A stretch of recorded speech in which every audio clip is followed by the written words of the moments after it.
All right, well, we are here with Anna Langthorne, the chair of the Oklahoma Democratic Party, and we're going to be talking about party politics and the role of a party chair, what parties do to help their candidates, and issues like that today. So, Anna, thank you for joining us. Absolutely. Thank you for having me. Let's just start off into this. So what do you do as party chair? What's your role? Yeah, so I am in the unique position, maybe, of serving as both the chair and the executive director of the party. So I am the primary face of the Democratic Party in Oklahoma outside of our elected officials, as well as the chief fundraiser and the executive. I'm in charge of the majority of the financial decisions. I have to make them in conjunction with other officers, but I'm basically in charge of them as well. The buck stops there. Yes, right. As well as the day-to-day operations of what we're doing. Very good, very good.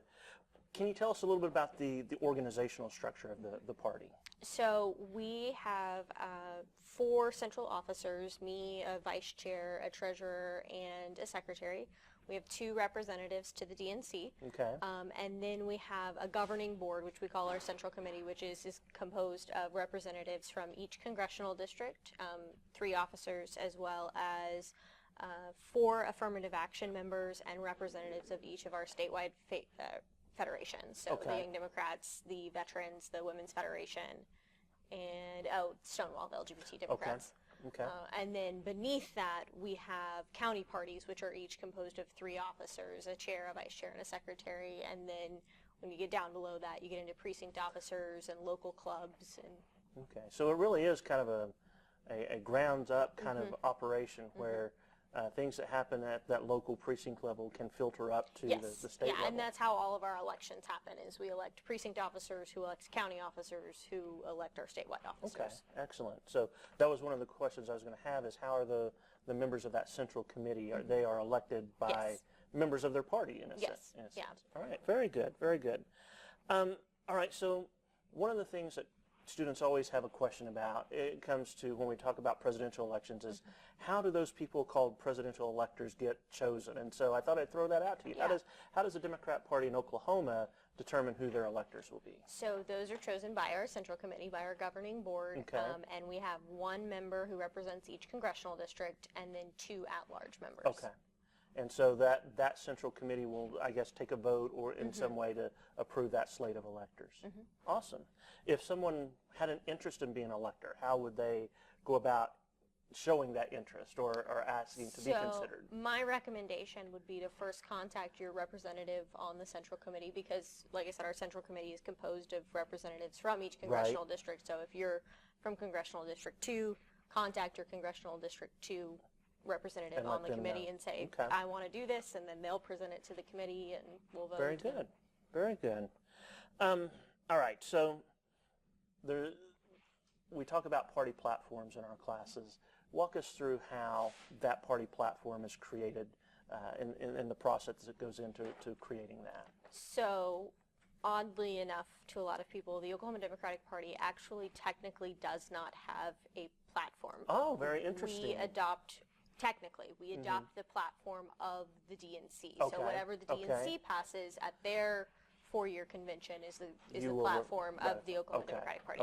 Now, we have a convention every 2 years or so, plus the presidential convention, but every 2 years to elect our leadership. And at that convention, we pass resolutions, which serve as our platform, which are just submissions by the body to the convention that are debated on and then voted on. So any individual can submit a resolution to the resolutions committee, and they will be presented. And interesting. So then the national committee's platform gets adopted by the state. Does Oklahoma have any input into the creation of that national platform? Yes, we get to appoint members from our state delegation to the National Resolutions Committee, and they contribute, or the National Platform Committee, and they contribute to shaping what the platform that will be voted on at the National Convention is. So next year, 2018, statewide elections from governor all the way down to state legislative races. What will be the party's role in the election process? What do you do during an election year, so to speak? So our first step is recruiting candidates to run, like you said, all the way from the top of the ticket down to the bottom of the ticket, state legislative races, and then giving those candidates the resources and tools they need to run. And that is the more challenging question of what that means. Generally, it's a how-to guide as well as some training on, okay, these are the steps to running for office in terms of filing and having your financial reports correct, and then here's how to effectively campaign. Which has apparently been an issue lately, with not necessarily with some Democrat candidates, but with some Republican ones have ran into some problems with their filing. So that kind of training could be very valuable. Right. And it's not something that people think of at the forefront of their mind when they think of running for office, but it is a very important part of it. They don't realize how regulated campaign finance really is. Yeah. When someone expresses an interest in running for office, and you visit with them, what are some of the things that you might tell them about doing that? Running for office is really hard. That's generally where I start, is making sure that people understand both the time and financial commitment that it takes to run for office, that it is a financial commitment, that things that we don't think about, like literature, cost money, right? That you have to effectively communicate with voters, and to do so you have to spend money, which means you either have to be willing to put your own money up or ask your friends for money. And a lot of people aren't comfortable with that. A lot of people that's right. think that their life is going to be TV interviews, and it's not generally. It's usually knocking on doors, and that takes a lot of time commitment. So walking them through the steps of what is happening in their life and whether they're really prepared for the commitment that it takes to run for office is generally where we start. That's probably something, like you said, that most people don't initially think of when they think of running for office. They don't see all the groundwork, so to speak, it takes to get there. Yeah. So how does a party offer opportunities for just average people to get involved in the political process? It provides the structure for utilizing your First Amendment rights, really, I think, is that it's this infrastructure that's already built where you can come in and say, I have a certain set of ideological beliefs, and I'm looking for other people who share those, right? A party gives you that infrastructure already. Okay, you and I know we're going to have something in common, and then you have the ability to say, okay, well, who's running, who has the same ideas as me, and how can I help them? Because that's something we don't think about as ability to utilize our First Amendment rights, but campaigning for people, so going to your neighbors and saying, I believe that we should raise the gross production tax, and this guy does too, that's a utilization of our First Amendment rights, and the party provides the infrastructure so you can just plug in and do that.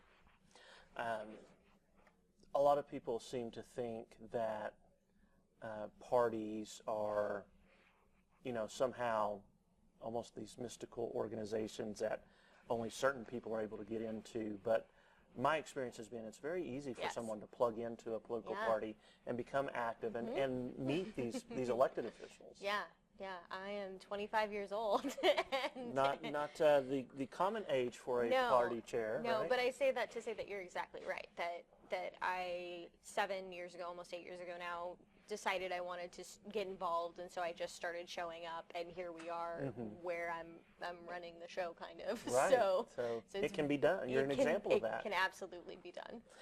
What are some of the challenges that political parties face in the 21st century? What are some of the issues that you have to deal with? A number of things. The first is an infrastructure perspective. Okay.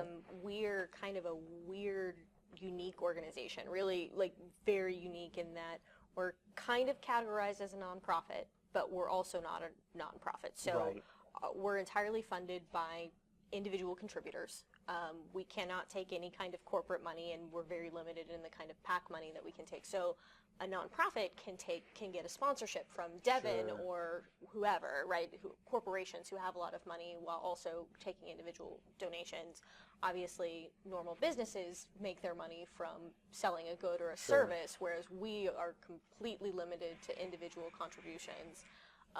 And are now going through financial changes with our electoral system, where there are things like super PACs, and so individual donors are more inclined to invest their money in those kinds of organizations rather than a political party organization. So that's the first weird, interesting challenge. And then the second thing that we're running into is a cultural shift. It's pretty well known, and you probably discuss this in your classes, that people my age don't identify with a bipartisan system. We reject the idea of a bipartisan system, and so party organizations are both struggling with a changing financial landscape as well as a changing cultural landscape and defining what our relevancy is. Very, very interesting. The nature of political parties has changed somewhat, but one of the things that you said that was very interesting to me is that that you are regulated in how you can be funded, much like political candidates' campaigns are. And so just as they can't get direct money from corporations, you can't as well. Yeah. And so that would seem to make fundraising a bit more challenging. One last question I have is, what's been the best part of your job as party chair? Things like this. I was thinking about this a lot on the way here. I really have enjoyed the opportunity to work to introduce new people to the party, because as we were just talking about, the question of relevancy is very prominent right now, particularly when it comes to young people. And so having the opportunity as a young person to go out into the world and represent this organization that I really do love, that I really do believe is the avenue to create the kind of change that I want to create, has been really rewarding. Awesome. Now, what's been the most challenging side of this job? All the other things that I said. It's a big job, and for instance, our overhead, the cost of maintaining the operations of this institution, right, which people have an expectation that it operate a certain way, is about $40,000 a month, and that's a lot of money to have to come up with every month. And then on top of that, to be responsible for managing the staff that we pay, for hiring and firing, as well as recruiting statewide candidates, convincing people to put their names and their reputations on the line, is very challenging. So it's not an easy job by any means. One of the things we had briefly discussed walking over here was I think sometimes people think that everybody who's a Democrat or everybody who's a Republican or any other party label, they all think alike, but that's not true. That's not true at all. And part of your role has to be trying to find people who, although they all identify as Democrats, don't necessarily all agree on everything. Getting them all together to find ways of cooperatively working. That must be a big challenge that you face as well. Absolutely, especially in light of things like primaries, right, which are very healthy, which help us, show the strength of our party while also refining the ideology and building or presenting the strongest candidates we can. But at the end of the day, sometimes a lot of people feel that there are irreconcilable differences between primary candidates, and convincing them that that's really not the case is very, very challenging. And that can cause problems in that general election if you have a sizable number of people who, for whatever reason, felt that they just couldn't support, even though, and I think all parties deal with this to some extent, that person wasn't my person, so I can't vote for them. But you're kind of self-defeating if you identify with that given party, right? Right. Yeah. If you agree with someone on 70% of things versus 50% of things, it's probably better to support the person you agree with on 70% of things rather than just throwing it all away. Absolutely. Well, thank you so much for spending some time with us. I know our students will appreciate getting to hear your insights as a party chair here in the state of Oklahoma. Good luck on all your work, and I know you've been very, very active around the state, so thanks for taking the time to be with us today. Yeah, thank you.